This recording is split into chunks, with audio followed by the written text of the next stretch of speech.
Hello my dear student, welcome to my channel. நான் உங்கள் வாத்தியார் டாக்டர் ராமன். இந்த ஒரு பர்டிகுலர் சீரீஸில் என்சிஆர்டி கிளாஸ் 12 இருக்கக்கூடிய புக் பேக் கொஷின்ஸோட சொல்யூஷன்ஸை நம்ம பார்த்துட்டு இருக்கோம். அந்த வகையில் இப்போ நம்ம பார்த்துட்டு இருக்கிற சாப்டர் வந்து எலக்ட்ரோ கெமிஸ்ட்ரி. நீங்கள் முதல் முறையாக நம்ம சேனலுக்கு வந்திருக்கீங்கன்னா மறக்காமல் நம்ம சேனலை சப்ஸ்கிரைப் பண்ணுங்கள், அதோட பெல் ஐக்கானையும் கிளிக் பண்ணுங்கள்.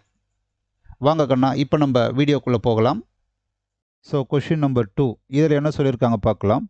given the standard electrode potentials of various electrode, அதாவது ஸ்டாண்டர்ட் எலக்ட்ரோட் பொட்டென்ஷியல் வந்து டிஃப்ரெண்ட் எலக்ட்ரோட்ஸுக்கு அதாவது மெட்டல்ஸுக்கு கொடுத்துருக்காங்க. ஃபர்ஸ்ட் வந்து பொட்டாசியம், தென் சில்வர், மெர்க்குரி, மெக்னீஷியம், குரோமியம், இந்த மாதிரி மெட்டல்ஸு அதனோட ஸ்டாண்டர்ட் எலக்ட்ரோட் பொட்டென்ஷியல்ஸ்லாம் கொடுத்துருக்காங்க. அதை அப்படியே நம்ம வந்து ஆர்டராக அரேஞ்ச் பண்ணிக்கலாம், so that it is easy. சரிங்களா? ஸோ ஆர்டராக அரேஞ்ச் பண்ணும்போது பாருங்கள், பொட்டாசியம் வந்து நெகட்டிவில் இருக்குது, ஹைலி நெகட்டிவ்.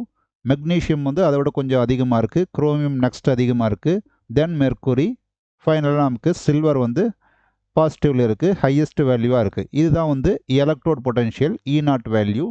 இங்கே வந்து மெட்டலோட நேச்சர் பற்றி கொடுத்துருக்காங்க. ஸோ இது நம்ம இன்க்ரீஸிங் ஆர்டரில் அரேஞ்ச் பண்ணால் தான் நமக்கு வந்து ஈஸியாக இருக்கும் முதல்ல. சரிங்களா? ஸோ இப்போ அரேஞ்ச் பண்ணியாச்சு. இப்போ கொஷின் என்ன கேட்குறாங்கன்னு பார்க்கலாம். Arrange this metals in their increasing order of reducing power அப்படின்னு கேட்குறாங்க. Increasing order of reducing power. So இந்த ரெடியூசிங் பவர் பற்றி நம்ம புரிஞ்சுக்கணும்னா முதல்ல நமக்கு ரிடக்ஷன் பற்றி தெரியணும். சரிங்களா?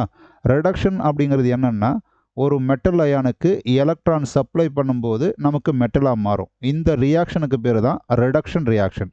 ஆக இந்த ரிடக்ஷன் நடக்கணும் அப்படின்னா நமக்கு யாராவது எலக்ட்ரானை வந்து சப்ளை பண்ணணும். இப்போ யார் சப்ளை பண்ணுவாங்க அப்படின்னா அதுக்கு இன்னொருத்தர் வேணும். அதாவது ஏ அப்படிங்கிற ஒரு சப்ஸ்டன்ஸ் நம்ம எடுத்துக்கிட்டோம்னா இது ஆக்சிடேஷன் நடக்கிறப்ப, தட் இஸ் ஏ வந்து ஆக்சிடேஷன் நடக்கிறப்ப நமக்கு எலக்ட்ரான் வந்து ரிலீஸ் பண்ணும். இந்த எலக்ட்ரானை தான் வந்து இங்கே வந்து சப்ளை பண்ணுவாங்க. அதனால் இந்த மெட்டல் வந்து ரிடக்ஷன் நடக்கும். நல்லா புரிஞ்சுக்கணும். ஸோ ஒரு ரிடக்ஷன் ரியாக்ஷன் நடக்கணும் அப்படின்னா அதுக்கு எலக்ட்ரான் தேவைப்படும். இந்த எலக்ட்ரானை யார் வந்து சப்ளை பண்ணுறாங்க, இந்த ரியாக்ஷனில் யார் சப்ளை பண்ணுறாங்க, ஏங்கிறவர் தான் இந்த எலக்ட்ரானை சப்ளை பண்ணி இங்கே சப்ளை பண்ணி ரிடக்ஷன் நடக்குது. சரிங்களா? ஸோ நமக்கு தேவையான ரிடக்ஷனுக்கு தேவையான எலக்ட்ரானை யார் கொடுக்குறாங்களோ இவங்களுக்கு பேர் நம்ம ரெடியூசிங் ஏஜென்ட் அப்படின்னு நம்ம சொல்கிறோம். நல்லா புரிஞ்சுக்கணும். இதுக்கு பேர் ரெடியூசிங் ஏஜென்ட்டு. சரிங்களா? இப்போ நம்ம சில பாயிண்ட்ஸை வந்து நம்ம நோட் பண்ணலாம்.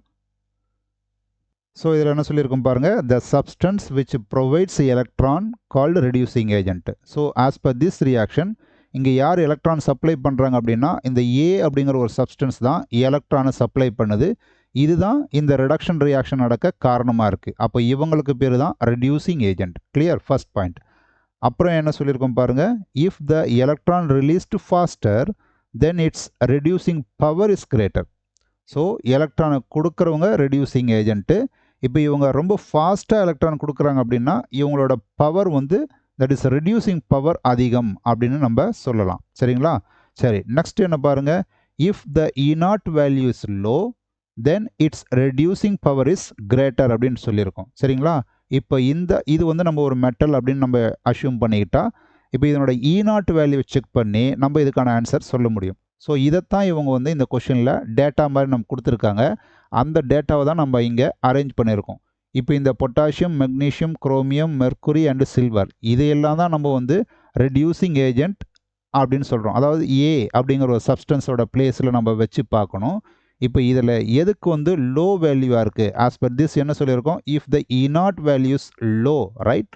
அப்போ நமக்கு பொட்டாசியத்துக்கு தான் வந்து E0 வேல்யூ ரொம்ப கம்மியாக இருக்குது. அப்போ இதனோட ரெடியூசிங் பவர் அப்படிங்கிறது ரொம்ப அதிகமாக இருக்கும். ஏன்னா இது ரொம்ப சீக்கிரமாக எலக்ட்ரானை ரிலீஸ் பண்ணி அது இங்கே ப்ரொவைட் பண்ணும். அப்போ இந்த ரிடக்ஷன் ரியாக்ஷன் அப்படிங்கிறது ஃபாஸ்ட்டாக நடக்கும். சரிங்களா? ஒரு ரிடக்ஷனை ஃபாஸ்ட்டாக நடக்க வைக்கிற ஒரு சப்ஸ்டன்ஸுக்கு தான் நம்ம ரெடியூசிங் பவர் அப்படின்னு நம்ம சொல்கிறோம். ஸோ அதனால் நம்ம இந்த ரெடியூசிங் பவர் அதனோட ஆர்டர் வந்து எழுதணும் அப்படின்னா பாருங்கள், ஆர்டர் ஆஃப் ரெடியூசிங் பவர்.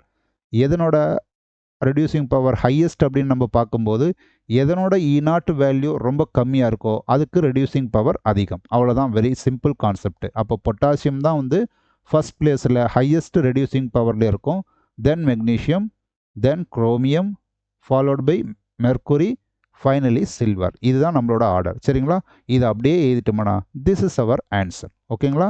பாருங்கள், potassium, magnesium, chromium, mercury and silver. இதை எதை பேஸ் பண்ணி அரேஞ்ச் பண்ணியிருக்கோம் அப்படின்னா இந்த எலக்ட்ரோட் பொட்டென்ஷியல் பேஸ் பண்ணி அரேஞ்ச் பண்ணியிருக்கோம். அதாவது லோவர் E0 வேல்யூவாக இருந்தால் அதனோட ரெடியூசிங் பவர் அதிகம், ஹையராக இருந்தால் ரெடியூசிங் பவர் ரொம்ப கம்மின்னு சொல்கிறோம். That is the answer.